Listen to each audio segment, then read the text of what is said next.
महाराष्ट्र के गवर्नर भगत सिंह कोश्यारी का इस्तीफा मंजूर कर लिया गया है, जिसके बाद रमेश बैस को महाराष्ट्र का नया राज्यपाल बनाया गया। इस देश में लगभग 16 या 17 राज्यपालों के ट्रांसफर्स या इस्तीफे मंजूर हुए हैं। उसमें से एक महाराष्ट्र के राज्यपाल है।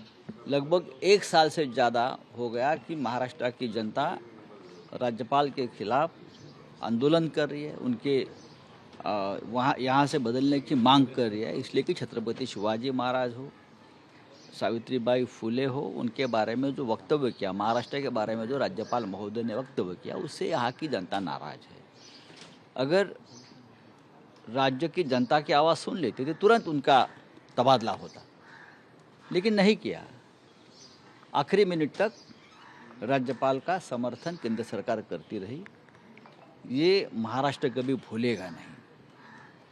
और आज सामुदायिक जो तबादले हुए हैं उसमें महाराष्ट्र के राज्यपाल का तबादला हुआ है। वहीं आदित्य ठाकरे ने ट्वीट कर राज्यपाल के इस्तीफे की मंजूरी पर खुशी जाहिर करते हुए लिखा कि महाराष्ट्र की बड़ी जीत, महाराष्ट्र विरोधी राज्यपाल का इस्तीफा आखिरकार मंजूर।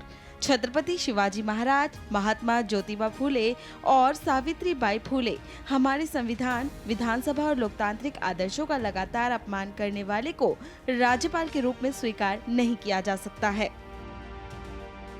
माननीय कोश्यारी साहब ने पहले से ही कहा था कि मुझे अभी यहाँ से मुक्त करिए, और वो उनकी विनती पेंडिंग थी राष्ट्रपति जी के पास में। तो माननीय राष्ट्रपति महोदय ने कल प्रोसीजर पूरे करके कल उसको एक्सेप्ट किया है, और नए राज्यपाल अभी आ गए हैं तो हम उनका नए राज्यपाल का स्वागत करते हैं। और इन्होंने अपने समय में यहाँ पर बहुत एक्टिविटी रोल किया, जनता के राज्यपाल बन के रहे, लोगों के साथ में रहे, राज्यपाल के दरवाजे उन्होंने सबके लिए खोल दिए।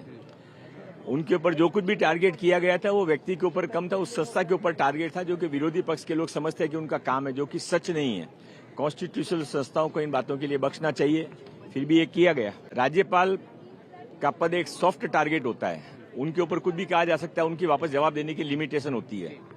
और इसके लिए जो बीते गया वो कल, अभी उसको छोड़ देते हैं, और वो नहीं होता तो ज्यादा अच्छा रहता था। राज्यपाल का पद से गरिमा का पद होता है, लेकिन वो कहते थे राज्यपाल जो बीजेपी जैसे शब्द का इस्तेमाल करते हैं कि राज्यपाल जो बीजेपी के काम। देखिए, ये कहना करना बहुत आसान है। कई कांग्रेस के बड़े नेता भी राज्यपाल रहे हैं, तो हमने तो किसी ने नहीं कहा कि वो कांग्रेस के, जब कांग्रेस के थे तब थे, बाद में राज्यपाल बन गए तो राज्यपाल महोदय हैं।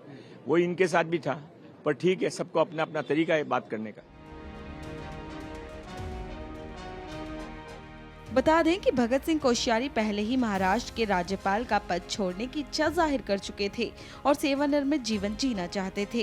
राज्यपाल भवन में आयोजित एक भवन में कोश्यारी ने इसके पीछे का कारण बताते हुए कहा था कि वो अपना शेष जीवन पढ़ने, लिखने और अन्य आराम की गतिविधियों में बिताना चाहते हैं।